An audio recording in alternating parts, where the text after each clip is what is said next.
Let's make this all natural, very moisturizing bar of soap. Here's a look at the oils I used for this soap. I used 150 grams of olive oil, 125 grams of coconut oil, 100 grams of hemp seed oil, 75 grams of cocoa butter, and 50 grams of avocado oil. Because of the various oils, this will be a very well-rounded bar of soap. I'm first starting by weighing out all of my oils. When it comes to soap making, you want to be as accurate as possible. Your ratios are really important as we want a certain amount of the soap to saponify from the lye. These oils look so pretty. Okay, you guys, time for the lye talk. If you want to make soap, you need to look into lye safety. You need to be careful working with lye. If it gets in your eyes, you can go blind. If it gets on your skin, it can burn your skin. Also, we always add our sodium hydroxide or our lye to the water. We never add the water to the lye. This can cause it to volcano over.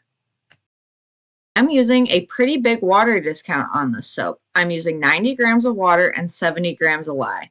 When working with a water discount, sometimes you need to work especially quick when making your soap because it can cause the soap to trace quickly.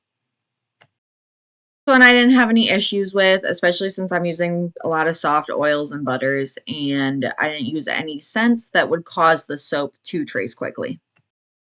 I'm prepping my colorants real quick. I'm using indigo powder and rose clay. Rose clay disperses great in water, and indigo powder is best dispersed in an oil. Now that my oils and my lye water mixture have cooled to between about 90 to 100 degrees, I am mixing them together with my immersion blender until they look like they are all emulsified. For this bar of soap, I used 8 grams of clary sage essential oil, 4 grams of lavender essential oil, and 8 grams of cedarwood essential oil. This is going to be a very relaxing smelling bar. Now I'm going to start blending again to make sure that my essential oils completely disperse through my soap. Let's take a second to go back and talk about that water discount. Why did I do a water discount on this soap? Well, I'm not very patient. A water discount can make it so that you don't need to cure your soap for as long. So this is already a bar with softer oils and butters, so that generally takes a little bit longer to cure than a harder bar of soap. So I just want it to go a little bit faster. I've set some of my soap batter aside. I'm adding the natural indigo powder to my larger amount of soap batter, and I'm dispersing that using my stick blender. Indigo powder is a little bit harder to mix in, so that's why I'm using the stick blender for this one. When it comes to the rose clay, I'm just going to use my spatula to disperse that in. I find clay is very easy to mix into my soap.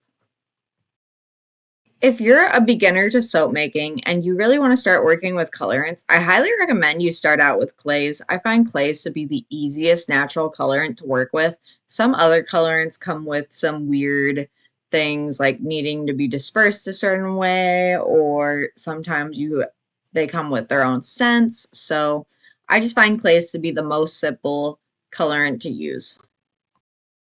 Now I am adding my soap batter to its mold.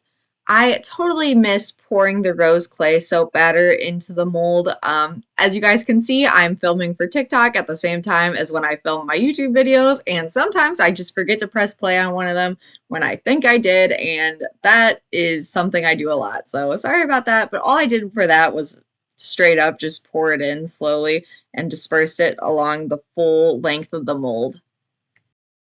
So anyway, if you want to see this whole process explained in just 3 minutes, make sure you check out my TikTok where I post a lot of content on soap making in a very quick manner. Okay, so there everything is poured in. And then another thing I forgot to get on camera is I went in and I did a figure 8 pattern along the top of the soap, as you can see the difference. This is just for aesthetics, and all I really did is I took a stick and I made a figure 8 pattern all down the length of the loaf. 4 hours later, I am unmolding my loaf of soap. Honestly, I probably could have waited even a little bit longer, then it would have been easier to work with because the bar would have hardened a little bit more. I'm cleaning up the edges with a vegetable peeler. This is just to make it look even nicer, and now I am going to cut it with this little soap cutter. You don't need this wire soap cutters to cut your soap. I just really like it for my business because it makes all the bars a uniform size and it cuts through very smoothly and very straight, whereas I do not do as great of a job with just the knife to cut it. Can see when I cut it with a knife personally, they are not all very close in size and it's not very straight cuts. So if you have a business, I really recommend the wire soap cutter just so that all your bars are very uniform. I personally love it, but if you're just using soap, making soap for personal use, it really doesn't matter that your bars look absolutely perfect. Bars are going to go up on the shelf to cure for about a month. Thank you guys for watching. Make sure you subscribe to my channel to watch even more soap making from me.